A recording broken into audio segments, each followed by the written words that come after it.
Okay, so the next question, question number 3, is from Give Me Snow, and it's a longer question, so I'll summarize it, which is, I'm 23 now. This is someone who has been a serial entrepreneur in fantastic health, weeks away from moving to the Bay Area to pursue my dream of tech entrepreneurship. My question is, what are your top absolutely must adhere to tips for young entrepreneurs embarking on the journey I'm about to head off on? I have to make a few assumptions here because the spectrum of answers I could give you is really wide. I'm going to assume that by tech entrepreneurship you mean getting into the startup game with venture capital and so forth, targeting an exit in X number of years, whatever that might be. For VCs, they expect a certain IRR, internal rate of return, typically within pretty short order. But let's look at my tips for that. And a lot of these apply to growing a company. The same rules apply for growing a large company in most cases, even if you don't look for the acquisition route to exit. So the first is, unless you're self-funding, in which case you can bootstrap and hire people on a contract basis, you will need a technical co-founder if you don't have an engineering or computer science background. Depends a lot on the type of product you're designing. So tech entrepreneurship could be electrical engineering, mechanical engineering. I'm going to assume it is probably a web-based program of some type where you'll be renting different types of infrastructure like Amazon Web Services. You're going to need a technical co-founder if you don't have one. At that point, given your age, I would also consider applying to programs like Y Combinator, Founders Den, Techstars. There are many of these seed accelerators, so to speak, not only in the Bay Area but around the country. But since you'll be in the Bay Area, it makes it much easier to look at those options. Founders at Work is a great book by the folks, Jessica and the folks involved with Y Combinator or YC. I recommend checking that out as well. So that's number one. You need a technical co-founder. Number two is, if you're going to be raising financing, try to get advisors before you get investors. This is a very smart approach, I think, for a few reasons. And About.me, which I was involved with and which was purchased by AOL, did this. And they went out and they were able to get people who could act as advocates and advisors to the company, whether that meant product design or broadcasting capability. So that would include people like me, Kevin Rose, etc. And you give people a small amount of equity in exchange for becoming an advisor. That could range anywhere from, on the very low side, let's say 1/10%, all the way up on the very high side, 2%. And I've seen everything in between.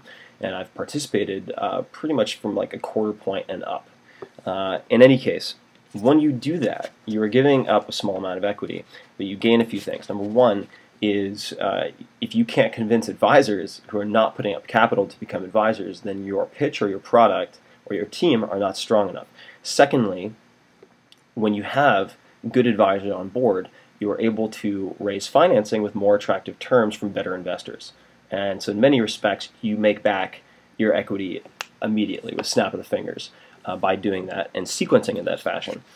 For all of the terms that you want to be aware of and very careful about not screwing up, I would suggest a book by Brad Feld and one of his partners, and the book is Venture Deals. Venture Deal. It's a little dry, but it's about the legalities, and it's about corporate entity structure. For example, you can screw up pretty badly if you make the wrong decisions with corporate boards and so forth in the beginning. You need to know what you're doing, and that either entails learning it yourself or ideally also having a law firm to act on your behalf, and there are plenty of good ones that you can learn about.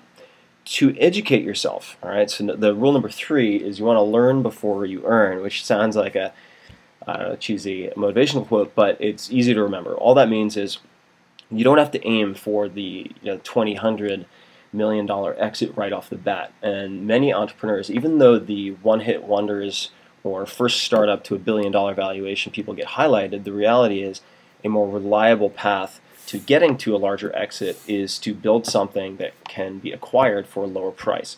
And also set yourself up with an apocalypse fund of sorts that gives you the creature comforts and gets you to a certain level in Maslow's hierarchy of needs, so that you're not eating ramen and freaking out about getting the $800 million exit or whatever.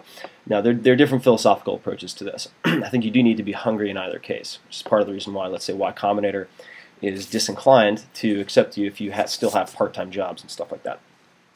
Okay, but learning before you earn, aside from the exit point that I wanted to make, you should volunteer for organizations where you'll have a chance to meet very successful entrepreneurs. Now, you could go to parties of various types, but it's much faster and more definite if you, for example, meet panelists or organizers at things like Thai, the Indus entrepreneur. This is mostly Indian entrepreneurs who are incredibly prolific in Silicon Valley. I think the stat that I heard was something like Indians create more tech startups than the next 3 ethnicities combined. I mean, they're very, very, very prolific.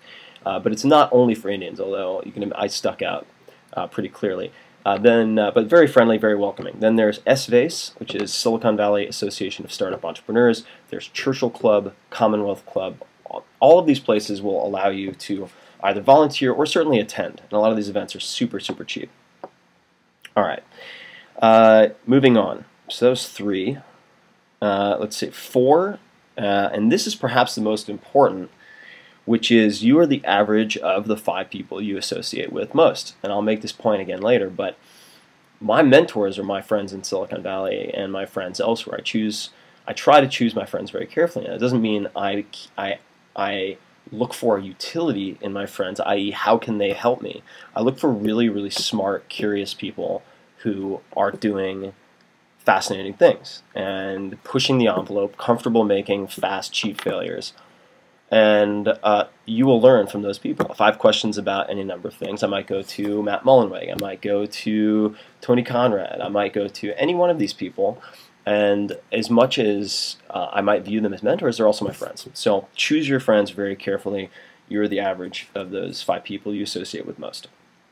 All right, moving on to next questions.